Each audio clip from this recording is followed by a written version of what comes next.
పరిశుద్ధమైన మా తండ్రి యేసయ్య మీ వందనాలు స్తోత్రాలు ఉదయకాల సమయంలో అయినా తండ్రి మీకు వాక్యం ధ్యానిస్తూ మీరు మాకు ఇచ్చిన ఈ సమయాన్ని బట్టి మనం చెల్లిస్తూ ఉన్నాం తండ్రి. మరి మా హృదయమంతా కూడా నీకు సమర్పిస్తూ యేసుక్రీస్తు నామములో వస్తూ ఉన్నాం. దేవుని చదువుకుందాం. పరిశుద్ధ నుండి లూకాసు వార్త 14వ అధ్యాయము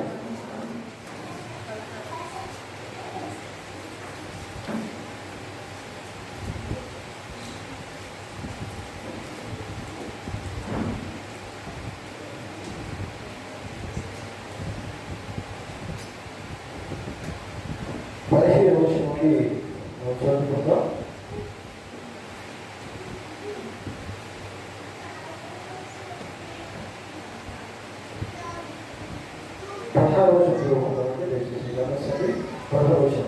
ఆయన అతని ఒక మనుషుడు ఒక విందు చేయించి అనేకులను పిలిచడం. విందుగా కాకముందు అతడు విందు సిద్ధమైనది రడ్డని పిలువబడిన వారితో చెప్పడంతో తన దాసుని పంపడం. అయితే వారందరూ ఏక మనసుతో నిర్ణయంలో చెప్పసాగి, మొదటి వాడు నేను ఒక పొలమును కొని ఉన్నాను, అవశ్యముగా వెళ్ళి దాన్ని చూడలేను, నన్ను క్షమించవాలని నేను వేడుకొస్తున్నాను ఆయన. మరిప్పుడు నేను 5 జతల ఎడ్లను కొని ఉన్నాను, వాటిని పరీక్షింపవేస్తున్నాను, నన్ను క్షమించవాలని వేడుకొస్తున్నాను ఆయన. మరిప్పుడు నేను ఒక స్త్రీని వివాహం చేసుకున్నాను, అందుచేత నేను రాలేనను. అక్కడ దాసుడు తిరిగి వచ్చి మాటలు తన యజమానులు తెలియజేయగా ఆ ఇంటి యజమానులు కోపపడి, నీవు త్వరగా పట్టణ వీధుల్లోనికి సాంప్రదాయంలోకి వెళ్ళి వీధులను అగ్రహించడం కొట్టివారిని గుడివారిని ఇక్కడ తీసుకుంటామని ఆ దాసుడితో చెప్పాను. ఇక్కడ దాసుడు ప్రభావం ఈ ఆజ్ఞాపించడంలో చేస్తుంది కానీ ఇక్కడ చూడటం చెప్పాను. అప్పుడు యజమానులు నా ఇల్లు నిన్నుగట్టు రాజ్యమార్గంలోనికి కచ్చలలోనికి వెళ్ళి లోపలికి వచ్చుకు అక్కడ వారి బలవంతం చేయము. ఏదైనా పిలువబడిన మనుషులలో ఒకరిలో నా వ్యక్తిలో రుచిని చూడని మీకు చెప్పుతున్నాను ఆయన. ఎవరితో మాటలు చూసిందా పరిశుద్ధుడా ఏమైనా యేసయ్య మీకు వందనాలైన స్తోత్రాలు. ఉదయకాల సమయంలో చదువుకున్న వాక్య భాగాన్ని తెలియజేస్తుంది. ఈ సమయంలో ఏ మాటలు మాట్లాడాలని ప్రార్థన చేసుకోవాలా. ఎందుకంటే వాక్యము మీదే ఆయన మాట్లాడేవారు మీరు, వాక్యములో పరిస్థితులను కూడా బయలుపరచువారు మీరు ఆయన. మీ బయలుపాటు మాకు అవసరమైనది, ప్రత్యక్షత మాకు అవసరమైనది ఆయన. ప్రత్యక్షత లేకపోతే వాక్యం మాకు అర్థం కాదు ఆయన. ఈ సమయంలో మీరు మాత్రమే మాట్లాడని ప్రార్థన చేసుకోవాలా. వాక్యం పడుతున్న ప్రభావ నన్ను మీకు సురక్షాన్ని ప్రవేశించండి. నాలుగు మంది ప్రతి బలహీనతను ప్రతి ఆరోగ్యాన్ని యేసుక్రీస్తునామములో తీసివేయండి. ఈ సమయంలో ప్రభావ మీరే పరిశుద్ధాత్మ చేత అభిషేకించండి. నేను కాకుండా మీరు మాత్రమే మాట్లాడి ప్రభావ ప్రతి మరి వాక్యము వెలుగుకు గ్రహించబద్ధం చేసినట్టు మీ మాట ప్రకారం చేసినట్టు ప్రభావ మమ్మల్ని నిశ్చితులుగా తీసుకుంటూ ఏ వాక్యం ద్వారా మాట్లాడి మహిమాదంతా ప్రభావం పొందవలసిందిగా ప్రార్థన. మన ప్రభుత్వ రక్షకుడైన ప్రభువైన యేసుక్రీస్తు పరిశుద్ధమైన నామములో కూర్చో ఉన్నాం. కూర్చుందాం.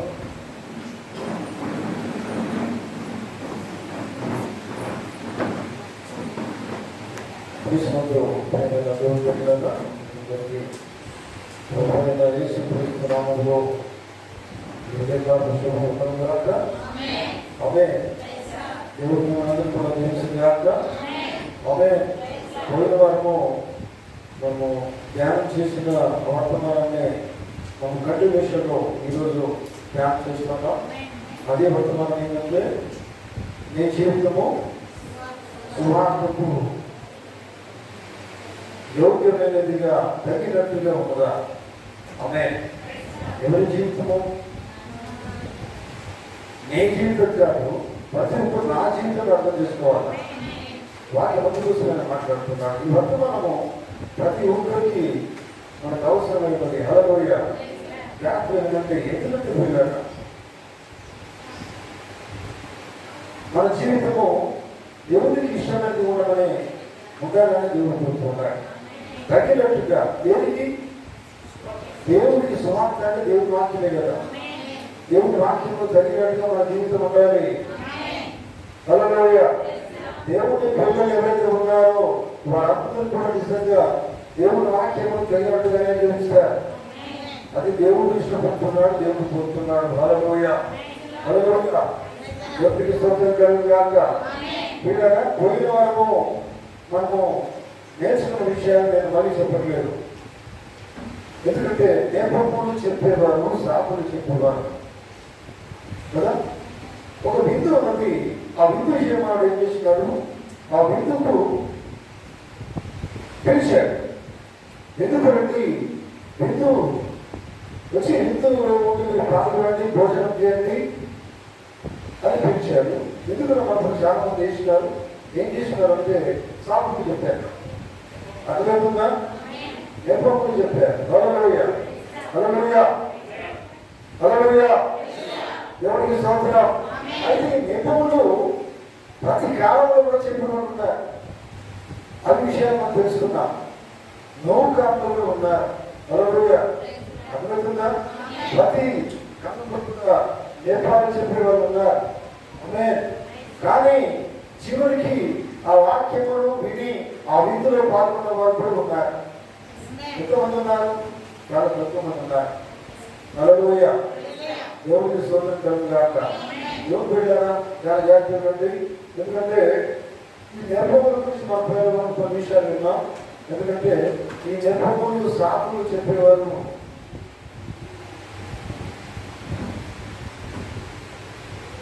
తీర్పుకి వెళ్తారు. వేరేవాళ్ళని చెప్పాలి కదా. నేను దేవుడి బిడ్డగా మనం చెప్తాం. కానీ వాక్య ప్రకారం జీవించడానికి దానికి ఏదో రీతిగా మనం ఏం చేస్తామంటే సాకులు చెప్పడానికి ప్రయత్నం చేస్తాం.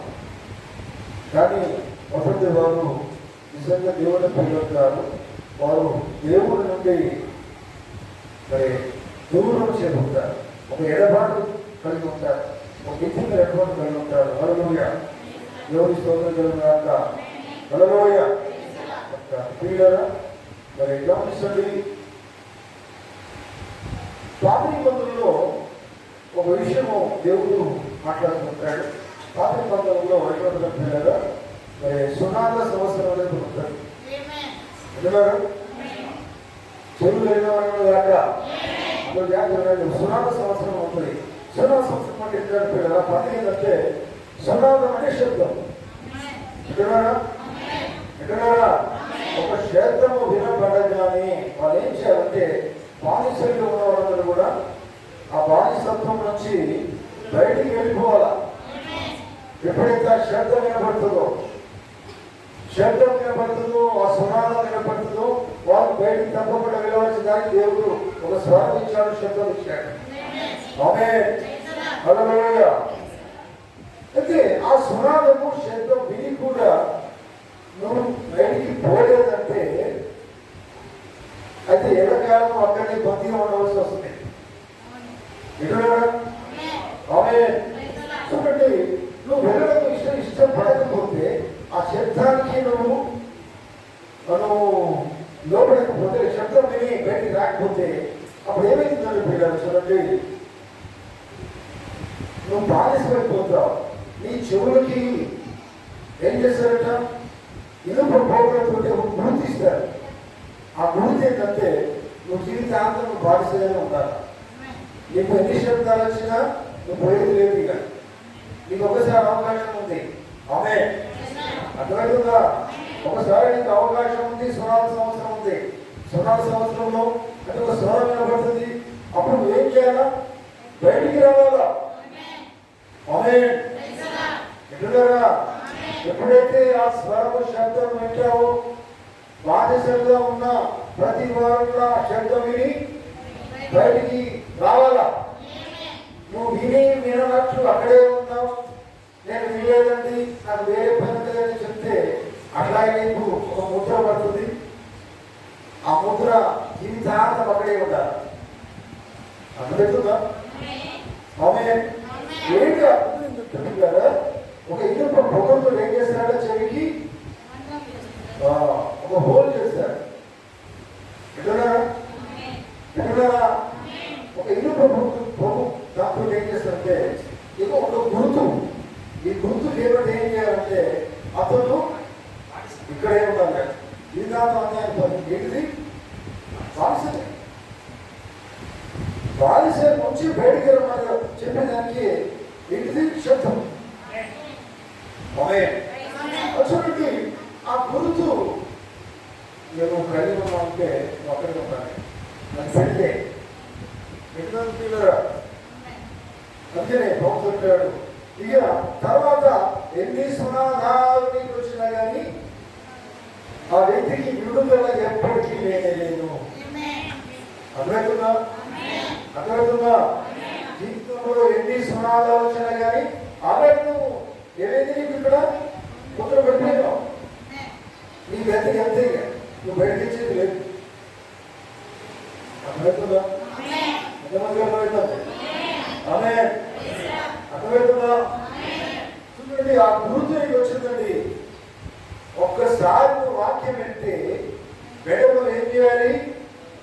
లేచి రావాలా? వాక్యానికి లోపడాలా? వింటున్నారా?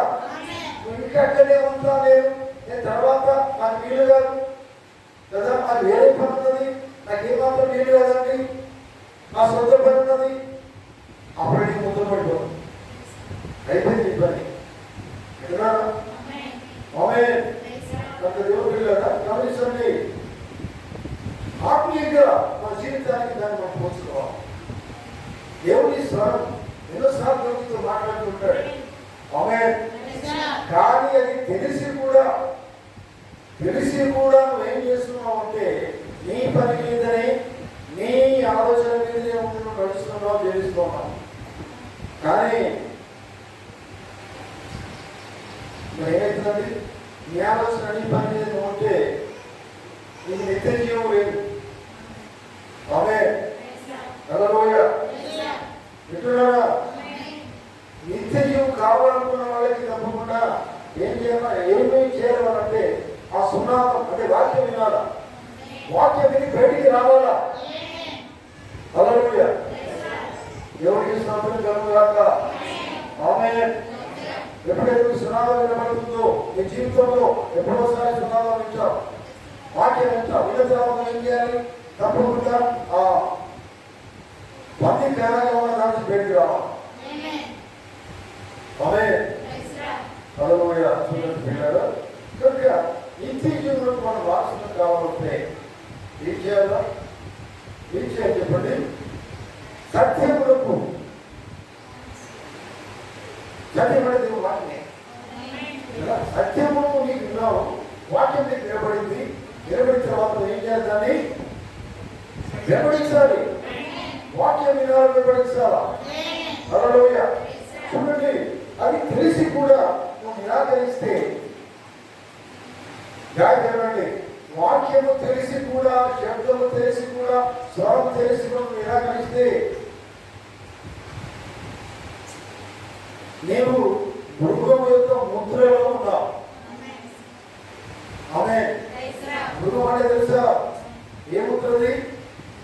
మృగం యొక్క ముద్ర. హల్లెలూయా. ఎవరికి స్తోత్రం. మృగం ముద్ర అంటే ఏంటి? సాధారణ ముద్రది తెలుసా? దేవుని ముద్ర ఉన్నది, సాధారణ ముద్ర ఉన్నది. వింటున్నారా? ఇక్కడ ఉన్నారా మీరు? హల్లెలూయా. దేవుని ముద్ర ఉన్నది, సాధారణ ముద్ర ఉన్నది. దేవుని ముద్ర మీకు కనబడుతుందా? బైబిల్ చెప్తుంది మీరు ఆత్మ చేత ముద్రించబడి ఉన్నారు. ఆ ముద్ర బయటికి కనబడుతుందా? బయటికి కనబడదు. అట్లాగే మృగం ముద్ర కూడా బయటికి కనబడదు. ఆమేన్. కానీ మృగం చేత ముద్రించబడిన వాడు ఆటోమేటిక్ గా తన జీవితం అన్ని కూడా పెడతాడు. ఏంటిది? నాకు వీలు కాదు, నేను ప్రార్థన, మా పాస్ మాట నేను నా ఇష్ట ప్రకారం చేయిస్తాను, నేను నా ఇష్టమే చేస్తాను. ఎందుకంటే వారికి దేవుడు అంటే, దేవుడు వాక్యం అంటే, దేవుని ప్రవర్తన అంటే, దేవుని వర్తమానం అంటే, దేవుని కాపం అంటే వారికి లోపలి జీవితాలు ఉండవు. వింటున్నారా? కనుక ఇది వారు చేస్తున్నారంటే వారు ఒక ముద్ర కింద ఉన్నారు. అంటున్నారా? ఆమె వారు ముద్ర కింద ఉన్నారండి. ఆ ముద్ర ఏంటి? దేవుని ముద్ర కాదు, అది మృగం యొక్క ముద్ర అని పోతున్నాడు. ఆమె చూడండి, ఎప్పుడైతే నువ్వు వాక్యాన్ని నిరాకరిస్తున్నావు, దేవుని విధులు నిరాకరిస్తున్నావు, దేవుని స్మరణని నిరాకరిస్తున్నావు, దేవుని శబ్దాన్ని నిరాకరిస్తున్నావు అంటే అది నువ్వు మృగం ముద్ర వేసుకున్నట్లే.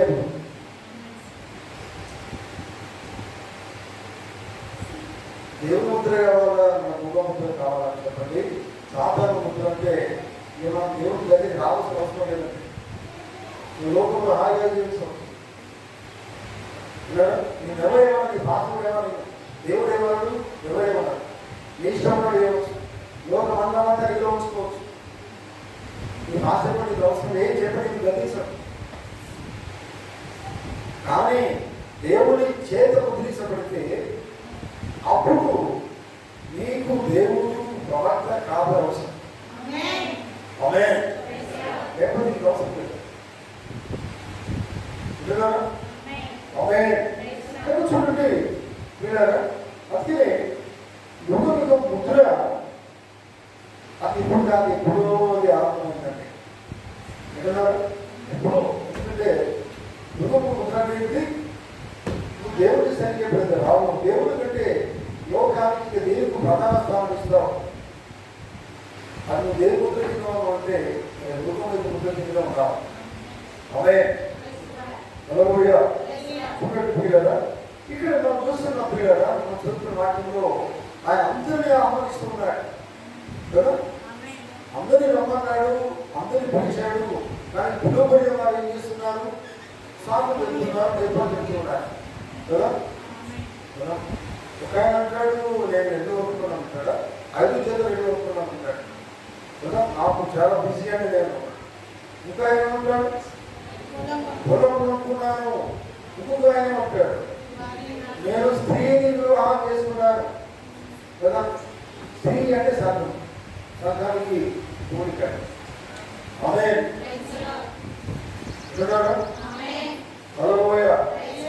కానీ స్త్రీ ఎవరు వివాహం చేసుకోరు. ఆల్రెడీ స్త్రీ అంటే సంఘం.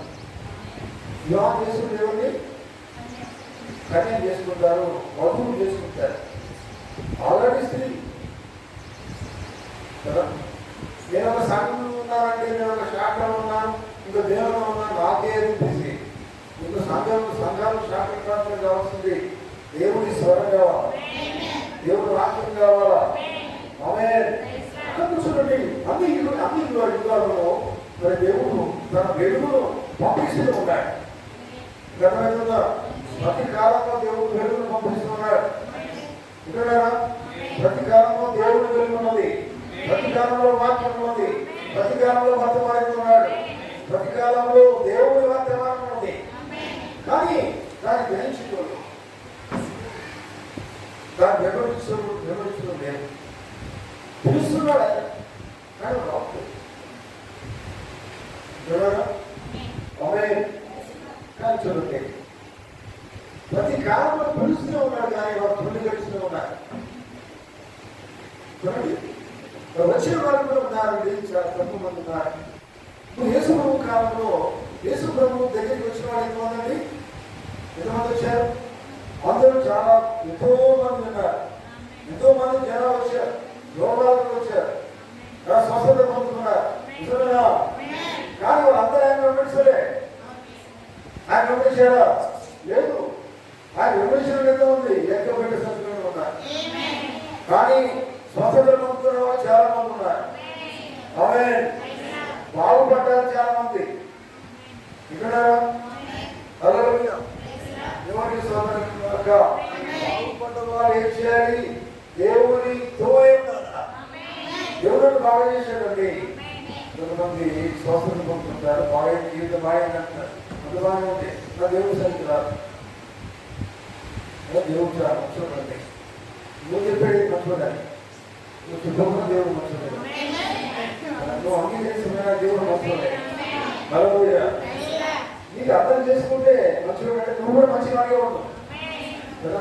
నువ్వు ఆయన జీవించు, నాకు పని ఉండదు అంటే అయిపోయింది నీ పని అంటే దేవుడికి ఏం పని లేదా అంతే అర్థం.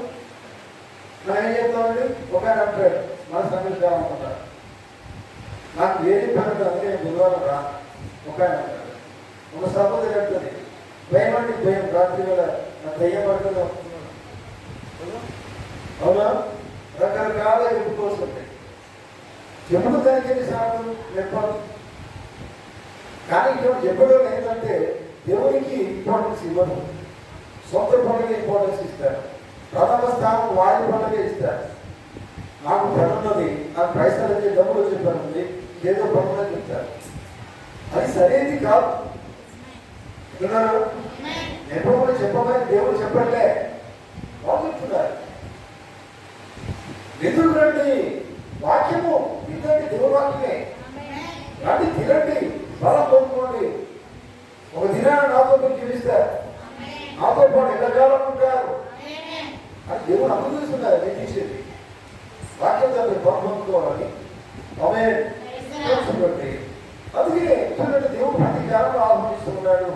దేవుడు ఉద్దేశం పీడగా ఎవరు రక్షించడం దేవుడు ఉద్దేశం కాదు, అందరూ రక్షించబడాలి. ఆమె ప్రతి ఒక్కరు కూడా తన పిల్లలుగానే జీవించాలి, ఆ దేవుడి యొక్క కోరిక.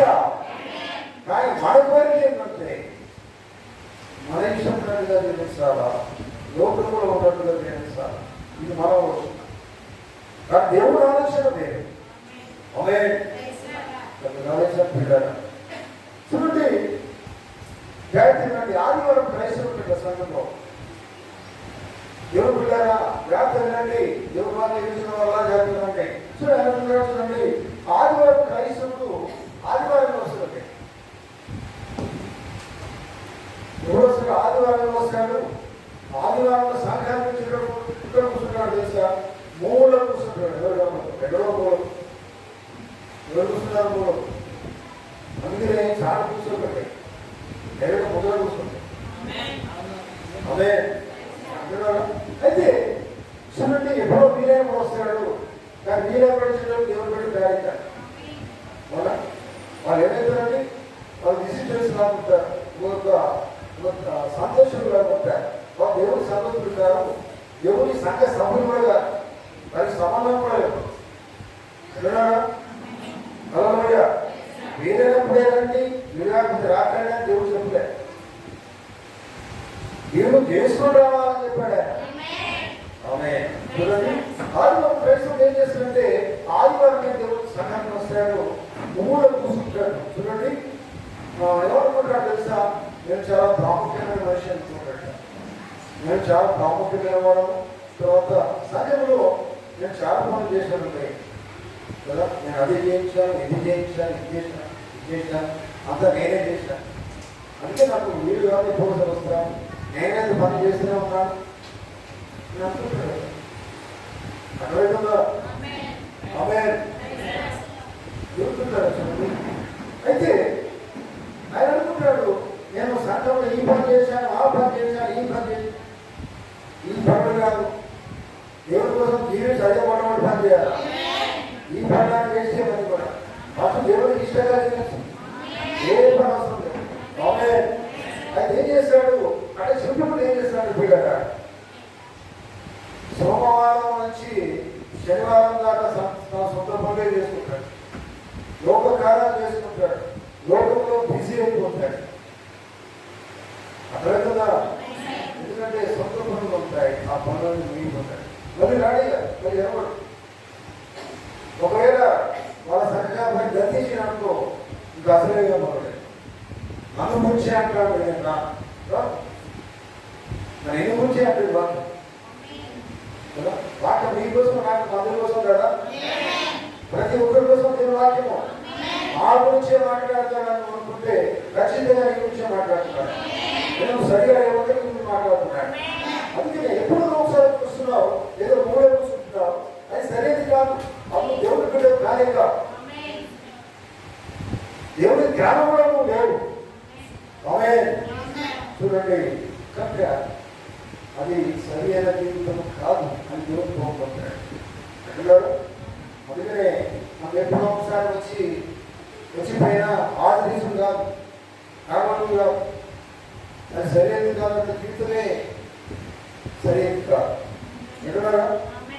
ఆమె కనుక మనం ఏం చేయాలంటే పిల్లగా స్త్రీలైన పురుషులైన సంఘంలో వాళ్ళు ఏం చేయాలంటే మేము చేసే ప్రతి కార్యము దేవుడు చూస్తాడని అర్థం చేసుకోవాలి. దేవుడికి విరోధము ఏదైతే కార్యం చేస్తున్నామో ప్రతి కార్యం దేవుడు చూస్తూ ఉన్నాడు. కాబట్టి ఏం చేయాలి? జాగ్రత్త కలిగి ఉండాలా. ఆమేన్. అంటున్నారా? దేవుడు వాక్యం విన్నప్పుడు మన వాక్యం ప్రకారంగా నీ జీవితము తగినట్టు ఉన్నదా లేదని ఆలోచించు. ఈ వ్యక్తిలో నేను ఉంటాను, ఆ వ్యక్తిలో ఉంటాను ఆలోచించు. కానీ దేవుడు నాతో మాట్లాడాడు, ఆ మాటకు తగినట్టుగా నా జీవితం ఉన్నదా అని మాత్రమే ఆలోచించు. దానికోసం ఇక్కడికి వస్తున్నా. ఆమేన్. హల్లెలూయా. దేవునికి స్తోత్రం. ఆమేన్. మనం వచ్చేది వాక్యం విని దాని ప్రకారం జీవించడానికి వస్తున్నాం కనుకనే మరి వాక్యము తగినట్టుగా మన జీవితం ఉండాలా అని దేవుడు కోరుతున్నా పిల్లలు. కనుక ఆ సువార్తకి దేవుడి వాక్యానికి యోగ్యమైన జీవితం నీకు ఉన్నదా లేదని మొట్టమొదటిగా ఆలోచించాలా. చూడండి ఇక్కడ ఎందుకంటే క్రైస్తవుడు అనేది పిల్లరా క్రీస్తును పోయినవాడు. క్రైస్తవుడు అంటే దీన్ని విడిచిపెట్టేవాడు కాదు, వాక్యాన్ని విడిచిపెట్టేవాడు కాదు. ఏం వింటున్నాడో దాని ప్రకారం జీవించడే క్రైస్తవుడు. చూడండి ఎందుకంటే వాక్యం నీలోకి వచ్చింది, దేవుడు ఏమిటి వచ్చాడు. వచ్చినప్పుడు ఏం చేస్తామంటే ఆయనకు లోపల జీవిస్తాం. ఆమేన్. హల్లెలూయా. అందుకే పిల్లారా దేవుడు మనలో ఉన్నప్పుడు ఖచ్చితంగా దేవుడు వాక్యం తగినట్టుగా మనం జీవిస్తాం. ఆమేన్ చెప్తారా? ఆమేన్. దేవుడు నీ లోపల ఉన్నట్లయితే ఖచ్చితంగా దేవుడి వాక్యాన్ని తగినట్టుగా జీవిస్తావు. దేవుడు నీ లోపల ఉన్నట్లయితే జీవిస్తే ఏంటంటే దేవుడి వాక్యం నీ లోపల లేదు, జీవిస్తారు. దేవుడు వాక్యమే కదా పిలిచేది, ఎందుకు రావాలి? ఆయన ఏదో పిలుస్తున్నారు అన్నది నువ్వు రావట్లేదు అంటే ఆయనకి నీలో స్థానం లేదు. చూడండి అందుకనే చూడండి ఈ నెపాలు ఈ సాపు లాంటివి సరైనది కాదు. ఆమేన్. హల్లెలూయా. అయితే ఇందులో పాల్గొనేవారు ఏమంటే పిల్లారా ఇందులో వాక్యము ఈ వాక్యంలో పాల్గొనేవాడు ఎట్లా ఉంటే ఇష్టపడి చూసినట్టు కాదు. ఇందులో అర్థం చేసుకోవాలి. ఆమేన్. దేవుని వాక్యంలో పాల్గొనేవాళ్ళు లోకము లెక్క జీవించారు. ఆమేన్. లోక బలవాటు వారికి లేవు, లోకంతో వారికి సంబంధం లేదు. వారు కేవలము ఏ వాక్యం వింటున్నారో, ఏ వాక్యం తింటున్నారో, దేని ద్వారా బలం పొందుకుంటున్నారో దాని ప్రకారంగా మాత్రమే వారు జీవిస్తారు. అందుకనే వాళ్ళు సాగు చెప్తారు. ఇవన్నీ మీకు సాగు ఎందుకు చెప్తారంటే మాస్టర్ గారు నా కోసమే మాట్లాడుతున్నారు, నేను అన్ని ధరించాను, సొమ్ములు పెట్టుకున్నాను, నా కోసమే మాట్లాడుతున్నాడు సూటిగా అని అనుకుంటారు. ఎందుకంటే వాక్యంలో ఉంటే వాక్యం తింటే అది సంబంధం లేదు, వాటికి సంబంధం లేదు. దేవుడు పరిశుద్ధుడు, దానికి సంబంధం లేదండి. ఆయన చూడండి జుట్టు కట్టించుకుంటాడు. చూసారా? ఈ జుట్టు కట్టించుకుంటాడు, తర్వాత వేయకూడని వస్త్రాలు వేసుకుంటారు స్త్రీలు. శాస్త్రంలో వేయకూడని వస్త్రాలు దేవుడికి ఎప్పుడు మనకు కావాలంటే ఎందుకు వస్త్రాలు ధరించుకుని కావాలి. మన ఒళ్ళు కనపడదు బయటికి వస్త్రాలు చేసుకున్న దేనికోసము మన ఒళ్ళు బయట కనిపించడం ఉండాలా. ఫ్యాషన్స్ కాదు, సగం సగం కాదు మనం చేసుకునేది. నా ఒళ్ళు చూడండి అని చెప్పేది కాదు. అది ఏమైపోతుంది, అది పాపం అయిపోతాయి. సరేనా? నిండుగా వేసుకోవడానికి బాగుంటుంది. నా వస్త్రాలు నిండుగా ఉండాలంటే కనుక అది నిండులో భాగంతో పెట్టుకోవాలంటే ఈ సగం సగం జీవించడం. చూడండి అసహ్యమైన వస్త్రాలు వచ్చింది. అసహ్యమైన వస్త్రం వచ్చింది. దేవుడికి అసహ్యంగా జీవిస్తాం. అందరితో ఆమె అంటున్నారా? సహోదరుల నుంచి ఆమె దేవుడి వాక్యం ఉండాలని వాక్యం చెప్తుంది. దేవుడు కాదు అందరూ ఉండాలా, అందరం ఉండాలా. మీరు అందరూ పాల్గొనకపోవడం కారణం ఏంటంటే, సాగు చెప్పడానికి కారణం ఏంటంటే, చాలా కష్టమైన జీవితం అంటే మేము జీవించలేకపోతున్నాం. దానికే సాగు వస్తుంది. చూడండి, సరిగా జీవించమని చెప్పేదానికి సాగు.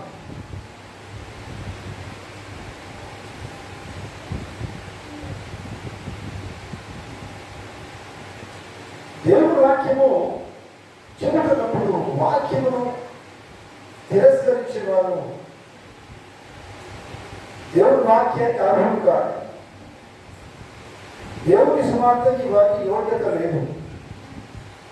దేవుడి వాక్యం వారికి అవసరం కూడా లేదు. అర్థమవుతుందా? ఆమేన్. దేవునికి స్తోత్రం. గట్టిగా స్తోత్రం చెప్పండి. హల్లెలూయా. ఆమేన్. చూడండి పిల్లలు, ఎందుకంటే దేవుడి వాక్యానికి ఎవరైతే నిరాకరిస్తూ ఉన్నారో, దేవుడి పిలుపుని నిరాకరిస్తున్నారో, వారికి ఏమాత్రం కూడా సువార్తను పాలు పొందు వారికి అవసరం లేదు. వారికి వాక్యం అవసరం లేదు. ఎందుకంటే క్రీస్తు అవట్లేదు కదా. దేవుడితో సమానం వారికి ఎందుకు అవసరం లేదు. అర్థమవుతుంది? ఆమేన్.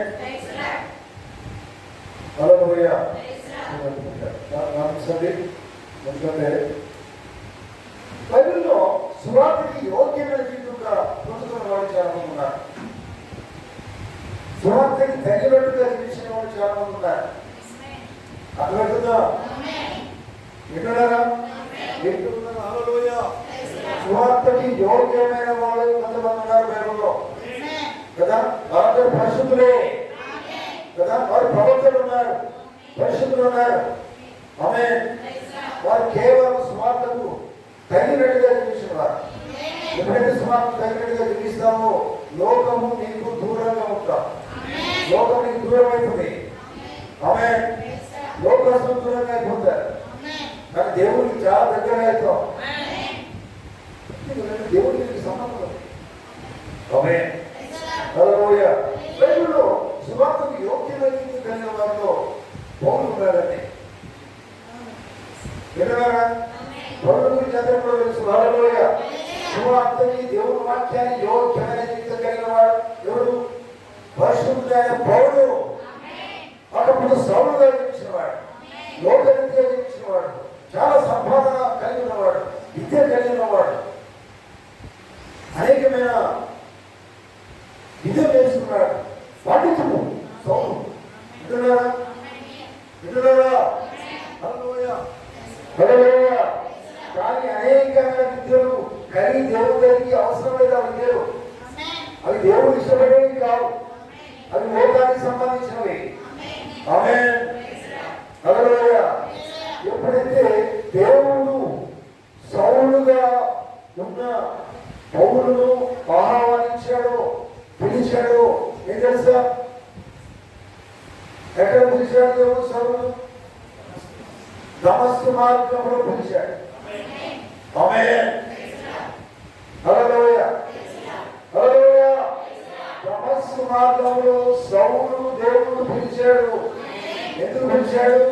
అయ్యా సౌలు, నీకు ఇష్టమైన జీవించు అని పిలవలే. ఎందుకు పిలిచాడు? తన దోషము లోకములు సాక్ష్యం అనేదాన్ని. తన దోషం అంత సాక్ష్యం చేయబడేదాన్ని పిలిచాడు. అందుకే ఆయన అన్నాడు, సౌలు నీవెవరంటే ఆయన ఏమన్నాడు? నీవు హింసిస్తున్న యేసును నేను అన్నాడు ఆయన. అదే ఎందుకంటే అప్పటికే సౌలు చాలా హింసిస్తూ ఉన్నాడు. క్రైస్తవులు దేవుడు పరిశుద్ధులను సమర్పిస్తూ ఉన్నాడు. కానీ దేవుడు ఎప్పుడో సౌలు పౌలుగా మార్చబడి తన కోసం అపసాధ్యం చేపడతానే సంగతి దేవుడు ఎప్పుడో ఉన్నాడు. అందుకనే సౌలు దేవుడు పిలిచాడు. పిలిచినప్పుడు సౌలు ఏం చేసినాడండి? ఏం చేసినాడు? సాకు చెప్పాడు.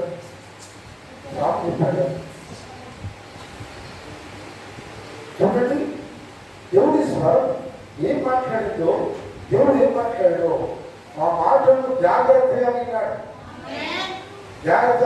ఆ మాటను లోబడ్డాడు.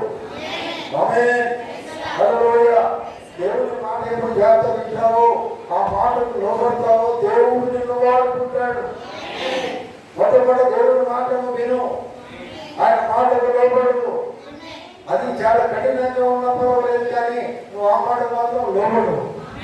ఆ మాట ప్రకారంగా చేయి, దేవుడు నిన్ను వాడుకుంటాడు. నీ ద్వారా అద్భుతమైన కార్యాలు చేస్తాడు. నిన్ను సాక్షిగా నిలబెట్టాడు. నువ్వు ఆయన కావాలి, ఆయన నీకోసం ఏదైనా చేస్తాడు.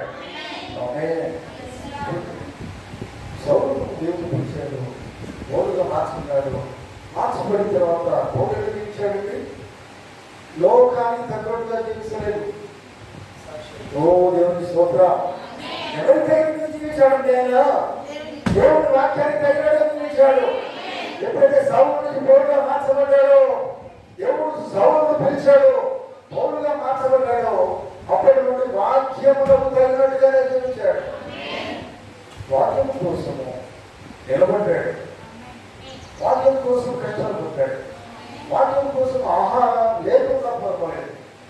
చూడండి, సమస్తము వాక్యం కోసమే సమర్పిస్తున్నాడు. చూడండి పిల్లారా, ఎందుకంటే అక్కడ దేవుడు పిలిచాడండి. పిలిస్తే సాకులు చెప్పినా అంటున్నారా? పౌలు జీవితాన్ని ఎంత గమనించినట్టు పిల్లారా, ఇక్కడ ఆఖరి వరకు ఆయన దేవుని పిలుపుకు లోబడే జీవించాడు. ఆమె చెప్తారా? హల్లెలూయా, హల్లెలూయా. తనకు వీలైనంత వరకు దేవుని పిలుపుకు లోబడినట్టుగా కాదు, వీళ్ళు చేసుకొని జీవితాన్ని సమర్పించి ఆయన కొరకు జీవితం అంతా ఆయనకే ఇచ్చేసినాడు. మరణించే వరకు, అపసాధ్యం చేయబడే వరకు ఆయన కోసమే నిలబడ్డాడు. అర్థమవుతుందా? ఎందుకు? తన జీవితము వాక్యములకు తగినట్టుగా ఉండాలని నిజము వారి ఎదుర్కొంటూ మానవులు చేసినప్పుడు ఆయన కూడా నీకోసం నాకు చెరువుగా పరీక్షలు రక్షించారు. తన కోసం ఆయన చేసుకోలేదండి, ఆయన సంపాదించలేదు. మనం మన కోసం సంపాదించుకుంటా, దేవుడి కోసం కాదు కదా. ఇన్ని మనం కూడబెట్టుకుంటాం కావచ్చు రోజు అది మనం పట్టుకునేది కాదు కదా. అదిగా మనం కూడబెట్టుకోవాల్సింది ఒక ఆత్మను కూడబెట్టుకోవాలా, ఆత్మను సంపాదించాలా, డబ్బులు కాదు. ఒక్కొక్కరికి ఆత్మను సంపాదిస్తే నీకు ప్రతిఫలం ఉండదు అక్కడ. ఆమె వీటి కూడబెట్టుకోవచ్చా, కానీ పౌరులు అట్లా చేయలేదు. యేసుడు వారు కూడా చూడండి, ఈ లోకంలో అనేది సంపాదించలే, కానీ పౌరులు తన జీవితాన్ని దేవుని కోసం సమర్పిస్తున్నాడు. అలాగే బైబిల్ ఒక్కగా మనం చూస్తాం పిల్లలు. ఒక ధనవంతుడు ఉన్నాడు. ఒక ధనవంతుడు కూడా దేవుడు పిలిచాడు. ధనవంతుడు ఏమన్నాడు? యేసుడు కూడా కలుగుతున్నాడు, నీవు నన్ను వెంబడిస్తున్నాడు ఆయన. అవే ఎక్కడున్నాడా? అయ్యా నిత్య జీవం కావాలి. నిత్య జీవం కావాలంటే ఎట్లా వస్తుంది? నిత్యం కావాలంటే సాకులు చెప్తుందా, నేపథ్యం చెప్తుందా, ఇంట్లో కూర్చుంటే నిత్యం వస్తుందా? ఎప్పుడో ఒకసారి ప్రేమ వస్తుందా? నిత్యం ఎన్నో వస్తుంది. ఎందుకు ఏమన్నాడండి? నీవు నన్ను నీ శిలువను ఎత్తుకొని వెంబడిస్తున్నాడు ఆయన. నీ కష్టాలు వస్తాయి, కానీ నేపథ్యం చెప్పకు, నేపథ్యం చెప్పకు, సాకులు చెప్పు, వెంబడించు. కానీ ఆయన కష్టం అనిపించింది, కష్టం అనిపించింది. ఎక్కడున్నారా? కష్టం అనిపించేది ఎవరికి? ధనవంతుడికి. ఎందుకంటే ఆయన జీవితం చాలా కష్టపడి రమ్మన్నాడు. ఆయన నిత్యమైన కావాలి, అదైతే కావాలి, అదైతే ఈజీగా రాదు. ఆయన చెప్పేది నువ్వు చేయి. ఆయన పిలిస్తే పిలుపు లేవదు. అన్నీ ఆయన ఏం చెప్పాడు చేయి, కొన్ని చేయి, అన్నీ చేయి. ఏది ఏది వద్దన్నాడో దాన్ని చేయి. అర్థమవుతుందో? ఆమె ఏమన్నారండి, నీలో ఒకటి పొదవగా ఉన్నదన్నాడే. ఆ పొదవ ఏంటిది? ఈ పొదవాన్ని కూడా తీసుకుంటాం. అర్థమవుతుందా? పిల్లరా మాట జాగ్రత్తండి. నీవు నేను దేవుని వెంబడించాలంటే కొన్ని దాచి పెట్టుకుని వెంబడించదు కాదు, అన్ని విడిచిపెట్టి వెంబడించాలా. ఆమె అర్థమవుతుందా? ఒక ఆలోచన పక్కన పెట్టడం, ఇంకో ఆలోచన దాచుకోవడం కాదు. అవన్నీ దేవుడికి తెలుసు. దేవుడికి ఏం దాచలేవు కదా. అన్నీ ఆయన చూస్తున్న దేవుడు ఆయన. కనుక అన్నీ వదిలిపెట్టు, లోకం వదిలిపెట్టు, దేవుడు కలిగి ఉండు, దేవుడితో పెంచు. అర్థమవుతుందా? అది ధర్మం ఏం చేస్తున్నాను పిల్లరా, దేవుడు ధర్మంతుడు ఆహ్వానించాడు. నేను విజయం ఇస్తాను కానీ ఒకటి చేయి. ఏంటంటే నీకున్నవన్నీ కూడా వదులుకో కదా, వదిలేసుకో. నీ ధన మీద ఆశ వదులుకో, లోకం మీద వేరు ప్రకాశం వదులుకో, నీ మతాన్ని వదులుకో కదా. నిజమేనా? నేను ఎవరైతే గౌరవిస్తున్నారో లోకం మాకు గౌరవ వదులుకో. ఇవన్నీ విషయం పెట్టుకుని అందులో పెడుతున్నాను. ఆమె ఇది చాలా కష్టం. ఎవరికి ధర్మത്തിന് చాలా ఇష్టం. అయ్యో మా పేరు ప్రకారం నేను వదులుకోవాలా, మా సంఘాన్ని వదులుకోవాలా, నేను మా సంఘంలో నేను ఉండాలి. సంఘం నేను రక్షించదు తెలుసా? నిజామని చెప్తారు. ఆమె సంఘము నిన్ను రక్షించదు. సంఘం నీకు శిలువపై మరణించలే. మరణించిన వాడు యేసుక్రీస్తు ఉన్నాడు, రక్తం కాచేవాడు యేసుక్రీస్తు ఉన్నాడు. ఏ సంఘము కాదు. సంఘం మీద ఆధారపడదు, దేవుడి మీద ఆధారపడదు, వాక్యం మీద ఆధారపడదు. సంఘము రక్షణ తేలే, దేవుడు ఇచ్చాడు రక్షణ. నా సంఘం ఈ సంఘం కాదు. దేవుడి సంఘం ఏంటిదండి? దేవుడి సంఘం ఏంటిది? ఆత్మీయ సంఘం. అది ఎంతమంది ఆత్మీయ శరీరము. మనం ఎన్నో సంఘాలు కట్టుకుంటాం, ఇవన్నీ రావు తెలుసా. సంఘం మీద ఆధారపడదు, దేవుడి మీద ఆధారపడదు. ధర్మం ఏం చేస్తున్నాడు? ఆ సంఘము, ఆ మతము నాలుగు చూశాడు. పెద్దలను చూసినాడు, లోకసభలో చూశాడు, పెద్దలను చూసుకున్నాడు, డబ్బులను చూశాడు, తన బంధువులను చూశాడు, తన స్నేహితులను చూశాడు. హల్లెలూయా. తన బంధువులు చాలా మంది ఉన్నారు, తన క్లోజ్ ఫ్రెండ్స్ ఉన్నారు. వాళ్ళు వదులుకోవడం చాలా కష్టం. మరి కష్టమైతేనే ఇష్టంగా వదులుకోవాలి. యేసు ప్రభు కావాలంటే నీకు ఇష్టమైనవి ఏమైతే లోకంలో ఉన్నావో అవన్నీ ఖచ్చితంగా వదులుకోవాల్సిందే. నీకు యేసు ప్రభు కావాలంటే అప్పుడు యేసు ప్రభు వెంబడించు. యేసు ప్రభువే వాక్యమై ఉన్నాడు, అప్పుడే వాక్యం తగినట్టుగా జీవిస్తారు. హల్లెలూయా. చూడండి, అయితే ఇక్కడ ధర్మతులకు ఆహ్వానం వచ్చింది. నేను నిత్యం ఇస్తాను కలిసి ఉన్నాయా? నాకు దాన్ని గమనించలేదండి. ఎందుకు గమనించలేదంటే లోకము చూశాడు. సాగులు చెప్పాడు. ధర్మతులు కూడా ఏమన్నాడు? అయ్యా నేను వెంబడిస్తాను. అర్థమవుతుందా? అని వదులుకోలేము. నిత్యం ఏమన్నా ఈజీ అనుకున్నా, నేను అంత ఈజీ వస్తుంది అనుకున్నా, అడిగితే ఇస్తాడేమనుకున్నా, అడగగా ఇస్తాడు. నువ్వు కదా కొంతమంది అంటారు అడుగు ఇవ్వబడి అంటారు. అడిగితే ఇస్తాడని అంటే ఈజీగా ఇస్తాడా? ఆయన అడుగులా, నువ్వు అడుగుతావు అయితే ఎప్పుడు అడిగారా? ఎప్పుడు అడిగారా? ఫస్ట్ నువ్వు ఆయన చిత్తాన్ని నెరవేర్చు, అప్పుడు అడుగు. ఆయన వేరుగా అడిగి ఆయన తీస్తాడు, నువ్వెవడో. అందుకనే ఈ ప్రభుత్వం సాపుని తీసి వదులుకున్నాడంటే ఆహ్వానము పౌరుకున్నది. తర్వాత ధర్మతుల ఆహ్వానం పిలిచాడు, కానీ వదులుకున్నాడు. పౌరులు మాత్రము ఆహ్వానాన్ని తిరస్కరించలేదు. అదే మాట జీవితానికి వెళ్తున్నాడు. ఆ మాట గురించి జీవించాడు, వాక్యము తగినట్టుగా జీవించాడు. ఆమేన్. హల్లెలూయా. ఎబ్రీ 11వ అధ్యాయంలో యోగ్యమైన వారు చాలా మంది ఉన్నారు. వాక్యము తగినట్టుగా జీవించిన పరిశుద్ధులు చాలా మంది ఉన్నారు. నిజమేనా? ఎబ్రీ 11వ అధ్యాయంలో అందరూ పరిశుద్ధుల పట్టిక ఉంది. వీళ్ళందరూ కూడా సువార్తకు తగినట్టుగా జీవించిన వారు. ఆ జీవితంలో చూడండి, చదవండి, మీరు చదివినట్టు వింటుంది.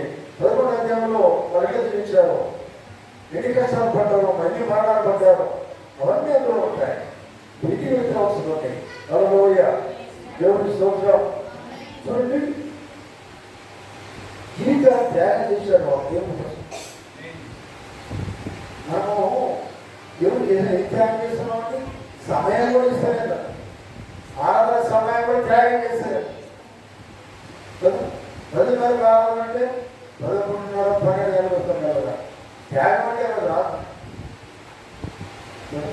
సాపులు. అందుకనే ఈ విష్ణుడు వాళ్ళు ఎటువంటి వాళ్ళంటే కదా, ఒక ముద్దుగా దేవుడు మొదటిగా వారు లేరు. వింటున్నారా? ఆమేన్. చూడండి,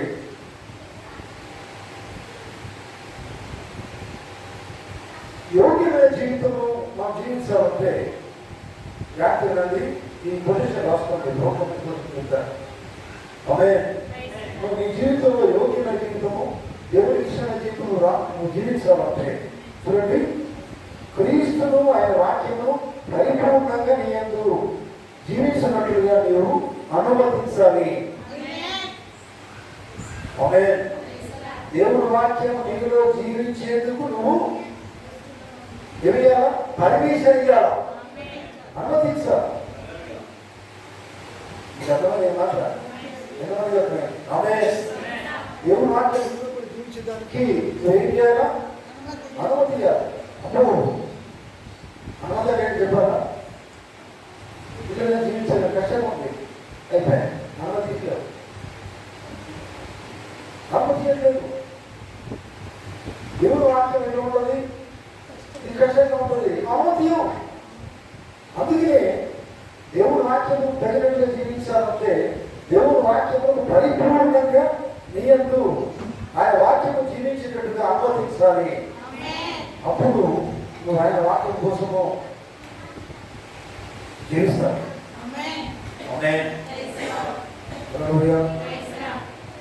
దేవుడికి స్తోత్రం కలుగుగాక. చూడండి, చూడండి, ఇంకా సువార్త యోగ్యమైన జీవితం జీవిస్తామంటే వేరేగా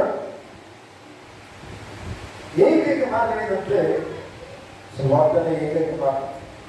అంటే దేవుడి వాక్యమే ఏకైక మార్గం. దేవుడి వాక్యంలో తగినట్టుగా జీవిస్తామంటే దేవుడి వాక్యమే ఏకైకమైన మార్గం. అదే ఒకటి, దాని ప్రకారం చేయాలా, దాని ప్రకారం జీవిస్తారా. హల్లెలూయా. దేవుడికి స్తోత్రం కలుగుగాక. ఆయన వాగ్దానము, ఈ జీవితంలో ఎన్నో వాగ్దానాలు దేవుడికి ఇస్తూ ఉన్నాడు. ఒకప్పుడు నువ్వు పాపంలో ఉన్నావు, పాపం నుంచి దేవుడికి బయట తీసుకొచ్చాడు. ఆమేన్. ఆ బయటికి తీసుకొచ్చిన దేవుడిని నువ్వు మర్చిపోతున్నావు కదా. ఆ మర్చిపోకుండా ఆయన జ్ఞాపకం చేసుకొని, నిత్యం జ్ఞాపకం చేసుకొని ఆయన చెప్పినట్టు చేయడం, మర్చిపోకుండా ఉండడం. ఆమేన్. హల్లెలూయా. చూడండి, ఆయన వాక్యము నీలో కూడా ప్రసరించాలి కదా. ఆయన వాక్యము నీలో కూడా వెలగాలి. వాక్యంలో ప్రజలను జీవించాలంటే ఆయన వాక్యం నీలో కూడా వెలగాల కదా. నువ్వు చీకట్లో ఉన్నప్పుడు వెలిగించాడు ఆయన. ఆమేన్. వింటున్నారా? ఆమేన్. చూడండి, ఎవరు పెట్టారు గమనించండి. మనం వాక్యము నమ్మి మనకి ఇష్టమైన వాక్యం ప్రకారం జీవించడం కాదు. ఎందుకంటే ఏ వాక్యం అయితే మనకి ఇష్టంగా ఉందో దాని ప్రకారం జీవిస్తే చాలా మనం అనుకోవద్దు. వాక్యం అంతా నమ్మాలి. వాక్యం అంత వాక్య ప్రకారం జీవించాలి. ఆమేన్. అంటే సమస్తమైన నీతిని నీ ద్వారా నువ్వు నెరవేర్చాలి. దేవుడి నీతి నెరవేర్చాలి. ఆమేన్. హల్లెలూయా. దేవుడు పెట్టాడా? యేసు ప్రభు దేవుడికి చేతుల్లో తెలుసా ఇప్పుడు జాగ్రత్త. హల్లెలూయా. దేవుడు ఆత్మస్వరూపై ఉన్నాడు. ఆమేన్. వింటున్నారా? హల్లెలూయా. నీకు చేతులు ఉన్నాయా? చేతులు ఎక్కడ? హల్లెలూయా. దేవుడికి చేతులు లేవు. ఆమేన్. దేవుడు నీలో వస్తే నీ చేతుల ద్వారా వాడుకుంటాను నేను. ఆమేన్. దేవుడికి కాలు లేవు. దేవుడు నీలో వస్తే నీ కాలం నేను వాడుకుంటాడు. ఆమేన్. అర్థమవుతుందా? నీ చేతులు, నీ కాళ్ళు, నీ కళ్ళు, నీ అవయవాలు అన్ని నీ ద్వారా దేవుడు వాడుకుంటాడు. ఆమేన్. అర్థమవుతుందా? ఎప్పుడు దేవుడు వాక్యం నీలో ఉన్నట్లయితే ఆమేన్. చూడండి పిల్లరా, నీ కాళ్ళు, నీ చేతులు, నీ కళ్ళు, నీ అవయవాలన్నీ కూడా వాడి ద్వారా దేవుడు నీలో వాడుకుంటాడని బాగుంటున్నాడు. అర్థమవుతుందా? అంటే మీరు ఎలా ఉన్నారండి? మీరు ఎలా ఎటువంటి జీవితం అది? నా కళ్ళు దేవుడు వాడుకోవాలంటే కళ్ళు ఎటు చూడాలా? ఎటు చూడాలా? టీవీల వైపు చూసుడు కాదు, లోకం వైపు చూసుడు కాదు, లేకపోతే లోక బంగారం వైపు చూసుడు కాదు. మన కళ్ళు కేవలం దేవుడి వైపు చూడాలి. ఎందుకంటే ఆ కళ్ళను దేవుడు వాడుతున్నాడు. ఆమేన్. ఈ కాళ్ళు నడవాలి. ఎటు నడవాలి? దేవుని మార్గంలో నడవాలి. అప్పుడు ఆ కాళ్ళను దేవుడు వాడుకుంటున్నాడు. ఈ కాలు దేవుడికి సమర్పిస్తే ఆ కాలు వెళ్ళిపోతాయండి. సినిమాలకు పోతాయండి, శిఖరాలకు పోతాయా, లోకమైపోతాయా, లోకపల్లో అయిపోతాయా? అడుగు మందిలో దేవుడు ఎడవైపు ఉన్నవాడు కాదు. దేవుడు ఆయన లోక సంబంధి కాదు. ఆమేన్. అందుకనే దేవుడు బిడ్డలారా, మీ బైబిల్ చెప్తుంది, మీ అవయవములన్నిటి ద్వారా మీరు దేవుడిని మహిమపరచండి. ఆమేన్. అంటే మీ అవయవముల ద్వారా దేవుడు నిన్ను వాడుకోవాలని ఇష్టపడుతున్నాడు. అర్థమవుతుందా? అంటే ఇష్టపడుతున్నాడు అంటే దేవుడు చేర్చుకుంటే కదా. నీ కళ్ళు టీవీకి పోతాయి, ఇట్లా పెద్దవాళ్ళు టీవీ ఉంటాయి కదా, లేదా టీవీ దయ్యం. ఇప్పుడు చెప్తున్నాను నేను, ఇప్పుడు చెప్తున్నాను లేకపోతే మీరు నిజంగా దేవుడి లోపల తీసేయండి. ఆమేన్. ఆమేన్ కదా. ఈ లోకంలో ఉన్న వాళ్ళని జీవించకండి. దేవుడు లోకంలో లేదు, నేను ఉన్నాడు. ఇంకా మిమ్మల్ని వాడుకుంటున్నాడు, అని ఇష్టపడుతున్నాడు. కనుక దేవుడు వాక్యం ధైర్యంగా మనం జీవించినట్లయితే దేవుడు మన అవయవములను కూడా వాడుకుంటాడు ఆయన. ఆమేన్. హల్లెలూయా. నీ చేతులను, నీ కాళ్ళను, నీ కళ్ళను ప్రతి కూడా వాడుకుంటాడు. ఆమేన్. ఈ చెవులను కూడా వాడుకుంటాడు. ఏది వింటాము? ఏది వింటావు? రోజు చెడు పడుతా ఏం చూస్తాం? పరికరాన్ని చెత్త, పరికరాన్ని కూర్చుని చెడు దగ్గర గడ్డలు తరబడి చూసుకుంటూ కూర్చుంటాం అవునా కదా. దానికి ఒక డాటా ఆన్ చేసుకొని గడ్డలు తరబడి చూస్తాం. వాక్యం ఎంతసేపు చదువుతాం? వాక్యం ఎన్ని గడ్డలు చదువుతాం? వర్తమానం ఎన్ని గడ్డలు చదువుతాం? ప్రార్థన ఎన్ని గడ్డలు చేస్తాం? ఒక 5 నిమిషాలు చేయడం. ఈ సేవ చేసుకుని గడ్డల తరబడి చూస్తాం. ఇది కాకపోతే ఇది ఇది ఇది మన కదా, మన కదా. సిగ్గుపడాలండి. దేవుడు వాక్యం నిలబడి నివసిస్తాడే అని చూసుకుంటే కూర్చుంటే అవన్నీ బంద్ చేయి. దేవుడు వాక్యం సమయం వర్తమానం చదువు, వాక్యం చదువు. నా సేవ కదా, ఇది కాదు ఇది కాదండి. తప్పుది, సరేది కాదు. వాడికి సమయం వెచ్చించదు. బోనస్ ఫోన్ మాట్లాడు, ఇంపార్టెంట్ మెసేజ్ కూడా విను. ఆమేన్. మన మెసేజ్ వినట్లేదు వింటున్నారా? మన వీడియో వింటున్నారా మీరు? ఇవన్నీ మళ్ళీ వినండి. మీరు ఇక్కడికి వచ్చి బుక్స్ రాసుకోండి, మీకు ఓపిక లేదు. డాక్టర్ అంటాడు, ఈ పుస్తకాలు తీసుకొని రాసుకోండి, పెన్ పట్టుకోండి, పెన్సిల్ పట్టుకొని రాసుకోమని చెప్తారా? ఆ నోట్ బుక్స్ కూడా లేవు. ఈ వర్తమానం మళ్ళీ మనకి మా సెలవు పంపిస్తున్నాం. ఈ వాటిని వినట్లేదు. చూడండి, వేరే వింటుంటారు. మళ్ళీ వినండి, అర్థం చేసుకోండి. ఈ మాటలన్నీ మీరు వింటారు. మళ్ళీ ముందు చేసుకుందాం. హల్లెలూయా. ఎందుకంటే దేవుడు మనకు సృష్టించింది ఆ పరిజ్ఞానం సైంటిస్టుల ద్వారా పొందుతున్నారు. కానీ దాన్ని ఎట్లా మనం వాడుకోవాలి? ఏది పడితే అది చూసుకుంటారు. దాని సమయం ఇవ్వదు. దేవుడు మాట్లాడికి అని అదే అందరి ముఖాలు మాడిపోయాయి కదా. ఎందుకంటే అందరూ చూస్తారు కదా, రోజు కట్టకట్ట సిగ్గుపడండి. దేవుడి కోసం వాడండి సమయం. ఆమె హల్లెలూయా. ఎందుకంటే సమస్తము దేవుడికి నెరవేర్చాలి. విన్నారు? దేవుడు వాక్య ప్రకారంగా జీవించినప్పుడు, వాక్యం తగినగా జీవించినప్పుడు మునిగి చూడడు, లోకంలో మునిగి వైపు చూడడు, దేవుడు వాక్యం వైపు చూస్తాడు. ఆమేన్. హల్లెలూయా. దేవుని స్తోత్రం. ఎందుకంటే నేను ముగిస్తాను. దేవుడు నేను వాడుకుంటున్నాడు, నీ లోపల ఉంటాడు. నీ చేతులు నీ కాళ్ళు అవయవాలు వాడుకుంటున్నాడంటే నీ కళ్ళు చూడాలి, దేవుడు వైపే చూడాలి. కాళ్ళు కళ్ళు చెవులు అన్నీ కూడా దేవుడి కోసమే పనిచేయాలి. అట్లా దేవుడిని వాడుకుంటాడు. ఆమేన్. ఆమేన్. హల్లెలూయా. చూడండి పిల్లలు, ఎందుకంటే యేసుప్రభువు మాట్లాడారు, యోహాను మాట్లాడారు, నేను ద్రాక్షవల్లిని మీరు తీగలై ఉన్నారు. మీకు తెలుసా ఫలాలు ఎక్కడ ఫలిస్తాయి? ఫలాలు ఎక్కడ ఫలిస్తాయి? ఫలము ఏది ద్వారా ఫలం వస్తుంది? తీగనే. ఆయన ద్రాక్షవల్లి, మీరు తీగలై ఉన్నారు. ఆమేన్. మనము తీగలమై ఉన్నాం. ఆమేన్. హల్లెలూయా. చేతులు సరిగా లేని వాళ్ళకి ఆ దేవుడు అందరికీ మంచి చేతులు ఇచ్చారు. హల్లెలూయా. ద్రాక్షవల్లి ఆయన అయితే మనం తీగలమై ఉన్నాం. ద్రాక్షవల్లి నుంచే మనము శక్తి పొందుతున్నాం. కానీ మన ఫలాలు కలిగి ఉంటాం. ఫలం అంటే ఏంటి? లోకసభ ఫలాలు, ఆత్మీయ ఫలం. అది ఎక్కడ ఉంటుంది? బైబిల్లో ప్రత్యేకండి దళిత ప్రతినిధిలో ఉంటారు. ప్రత్యేకండి ఆత్మీయ ఫలాలు మనం పొందుకునే వచ్చినట్లే ద్రాక్ష బలి వచ్చే వాక్యం వచ్చే వాక్యము తగినట్టుగా మనం జీవిస్తే మనం ఆత్మీయ ఫలాలు కలిగి ఉంటాం. ఆమేన్.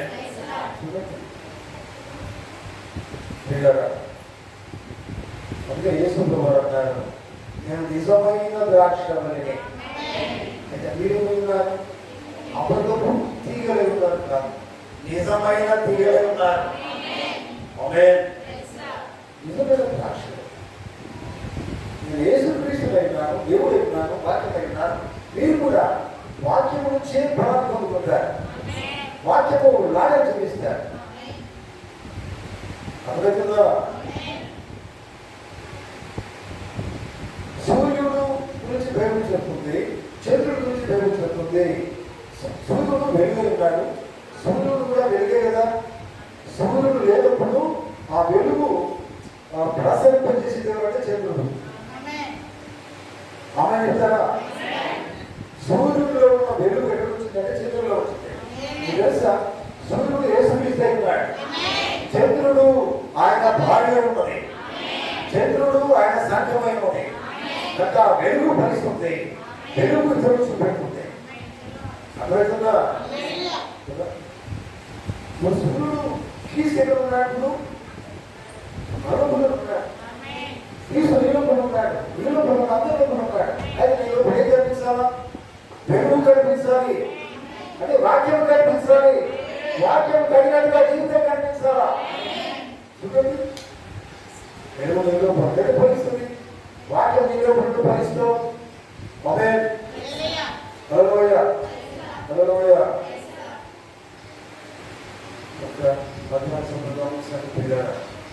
మీరు ఏమైతున్నారు? సువార్తగా జీవితము కలిగి ఉండండి, కలిగి ఉండాలి చెప్తూ ఉంటాయి. దేవుడు వాక్యం విన్నప్పుడు వాక్యము తగినట్టుగా గ్రహించాలి. ఏ వాక్యం దేవునితో మాట్లాడుతున్నాడో ఆ వాక్యము ప్రకారంగా గ్రహించాలి. అంతేకాని ఇక్కడ మర్చిపోయి రేపటి నుంచి సోమవారం దాకా శనివారం దాకా నీ సొంత జీవిస్తున్నారు. రోజుగా వాక్యాన్ని స్మరించింది. నెమలి అందుకనే మీరు ఏం చేయాలంటే బిడ్డారా, వర్తమానం రాసుకోండి, వాక్యం రాసుకున్న తర్వాత దాన్ని మనం ఏం నెమరు చేయాలి. చూడారా హల్లెలూయా. పిల్లరా గమనించండి, నేను ముగిస్తున్నాను. మధ్యాహ్న సమయంలో మరి సువార్తకి దేవుని వాక్యంతో తగినట్టుగా యోగ్యమైనదిగా నీ జీవితం ఉందా అని దేవుడు అడుగుతున్నాడు. దానికి మనం ఏం చెప్పాము? అయ్యా యోగ్యమైనదిగా లేదు, క్షమించండి, ఇప్పుడు యోగ్యమైనది చేసుకుంటానే. సరిగా లేదు నా జీవితం అర్థమవుతుందా? మనం జీవితము మనం కలిగి కాక ఆమేన్. హల్లెలూయా. దేవుడు తన మాటలు తీసుకుంటాడు. మనం చేసుకుంటాం.